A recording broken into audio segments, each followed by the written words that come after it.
kepada seorang hamba, ya, maka tidak boleh kita katakan bahwa keburukan yang terjadi pada hamba itu, ya, itu nisbat kepada Allah, sifat Allah yang buruk. Tidak boleh kita katakan Allah itu berbuat buruk, ya, begitu maksudnya. Nah, sifat buruk ini hanya pada makhluk saja tadi, ya. Maka keburukan yang terjadi di alam semesta ini yang berdasarkan kehendak Allah dan ciptaan Allah ini, ya, sekaligus kebaikannya yang terjadi di alam semesta ini berdasarkan kehendak Allah dan ciptaan ini menunjukkan akan kesempurnaan Allah Subhanahu wa taala dan menunjukkan akan keluasannya dan ketercangkupannya dan keluasan kehendaknya terhadap segala sesuatu, sehingga tidak ada di alam semesta ini satu kejadian pun itu terlepas dari kehendak Allah Subhanahu wa taala.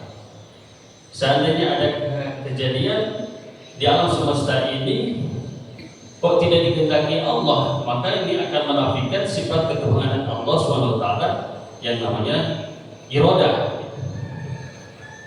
Maka pada kesimpulannya,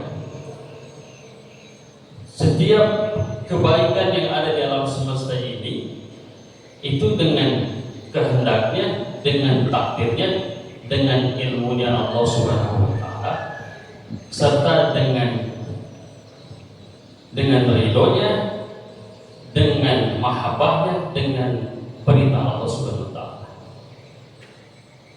Dan keburukan yang terjadi di alam semesta ini itu terjadi karena kehendak Allah, takdir Allah, dan ilmu Allah. Hanya saja keburukan ini tidak disertai dengan mahabbah Allah, tidak dengan ridhonya, tidak dengan perintahnya.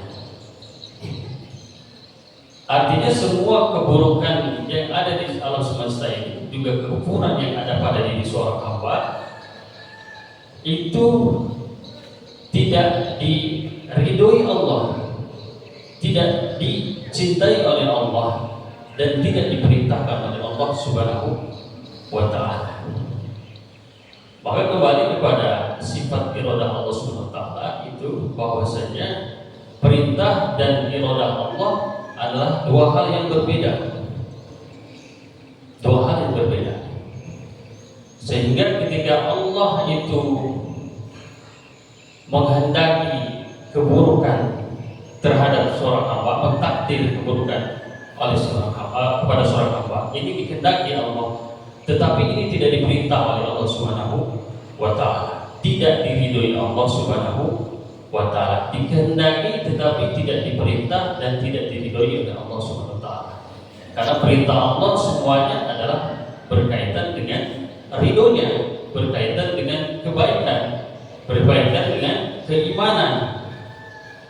Dan semua apa yang diperintah Allah itu adalah semuanya adalah kebaikan.